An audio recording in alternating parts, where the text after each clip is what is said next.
We all know acting is a very hard profession. It's even harder for anyone who wasn't born in the United States. I was born in the UK. Before I moved to LA to be an actor, my life was pretty great.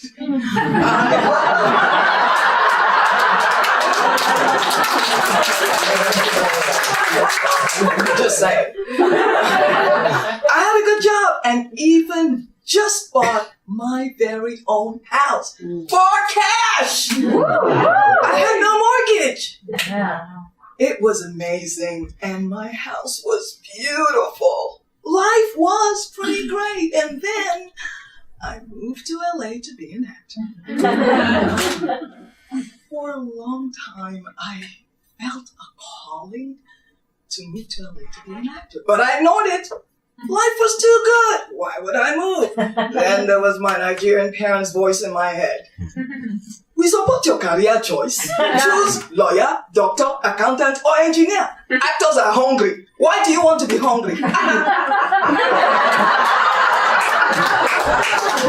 Translate that amongst yourselves. But after a while, I just could not shake this burning desire to be an actor.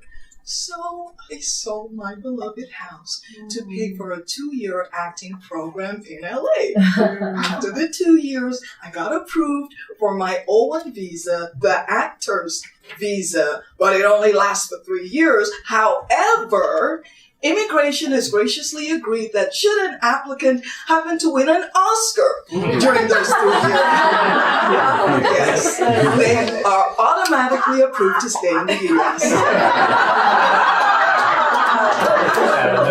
How generous.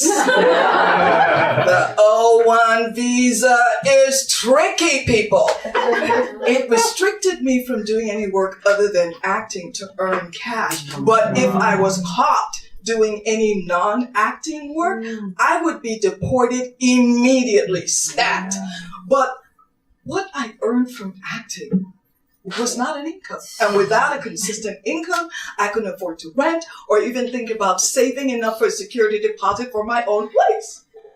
So I started house sitting as a way to get housing and earn some cash, but I was always on the move. One house to the next. The first year, I moved not once, not twice, not 3 times, but 15 times. The next year was a little better. I moved 14 times.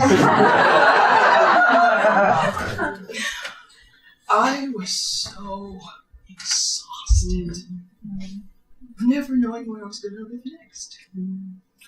A few weeks later, a really good friend reached out.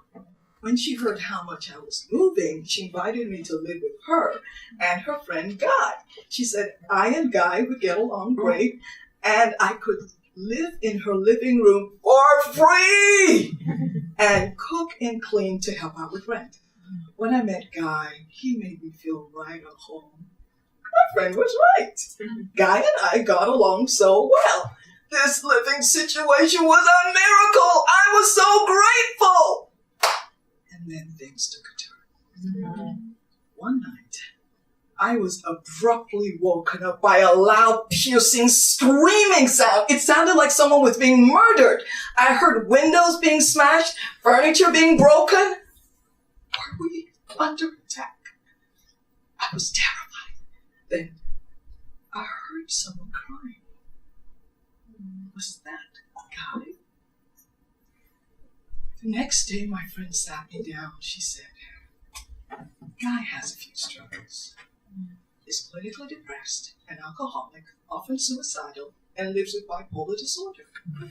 She said, Guy was great unless he was off his meds, because that's when he experienced psychotic episodes. And he's currently off his meds, she said.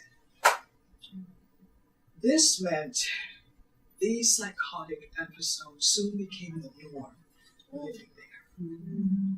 Guy was a wonderful person when he was on his meds.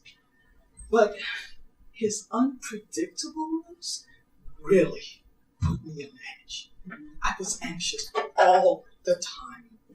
I couldn't sleep. I was desperate to get out of there. I thought if I could just book an acting job that would pay me around $3,000, I could afford to rent, $3,000. I could afford to rent a room on my own for at least 3 months. But it was just impossible.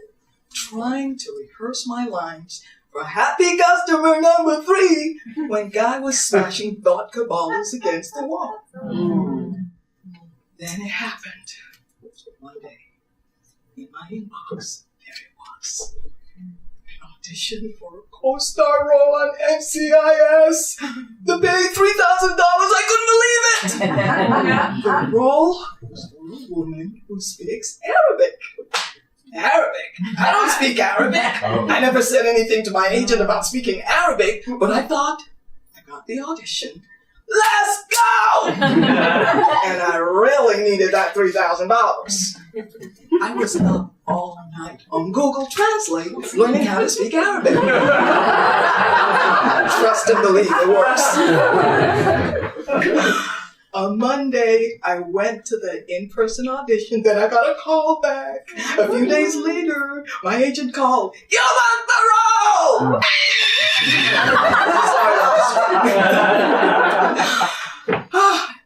My phone buzzed again. It was my agent.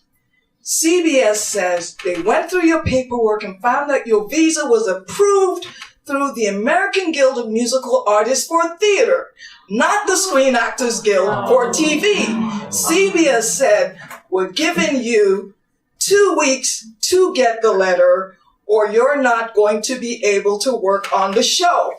Get the letter. I felt like I was going to throw up. I called my attorney immediately.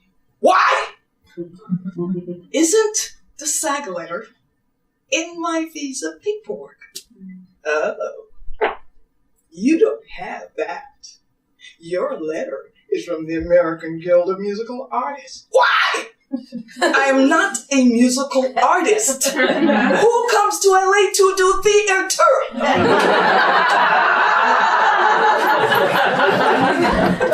Oops, he said. Oops! I had been warned to be on the lookout for immigration attorney sharks. Sharks. Those who know nothing about the O1 visa application process, but happily take on an actor's visa application, review it, file it in exchange for thousands of dollars. Did I hire a shark? I took a breath. Okay, is there any way we can get that letter within the next 2 weeks? Oh no. You're going to have to start the application process with immigration all over again, which will cost you another $5,000. Before I had a chance to call my agent and strategize a plan to make this all work, Rudy calls. Georgie, I am so sorry. They have offered the role to someone else.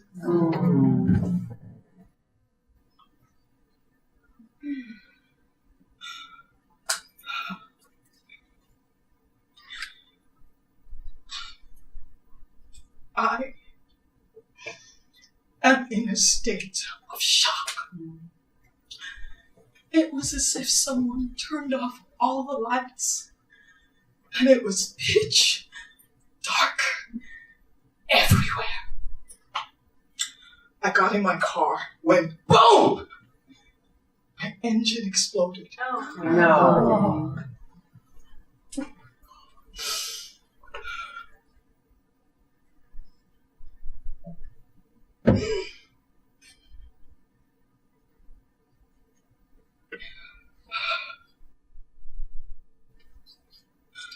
I was undone. I After my car was gone, I felt numb.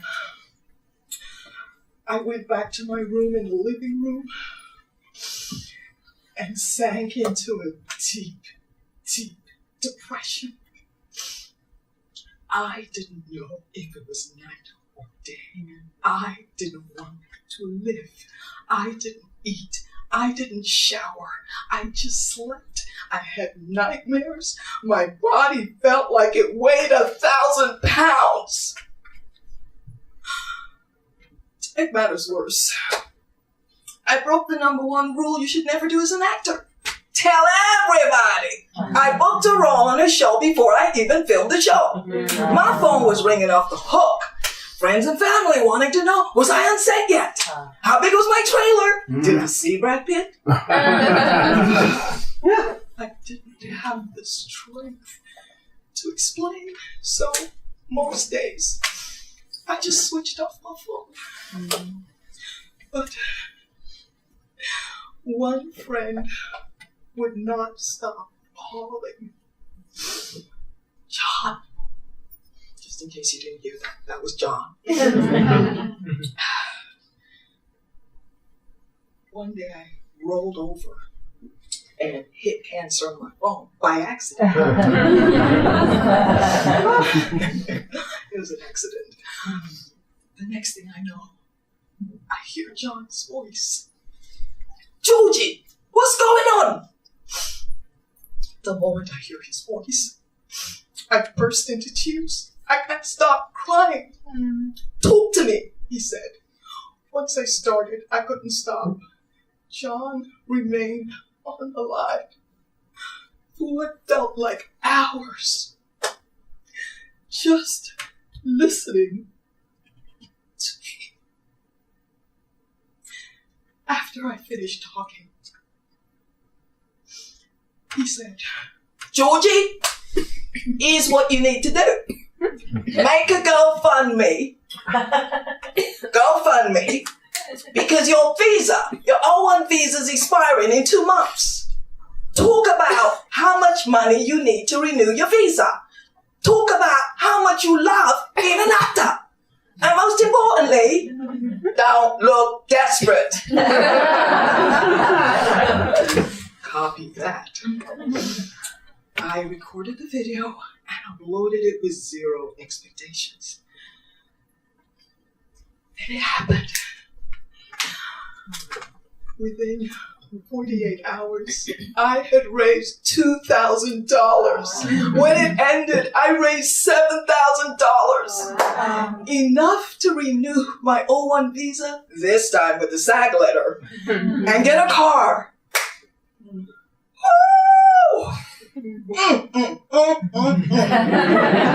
I started looking up after that.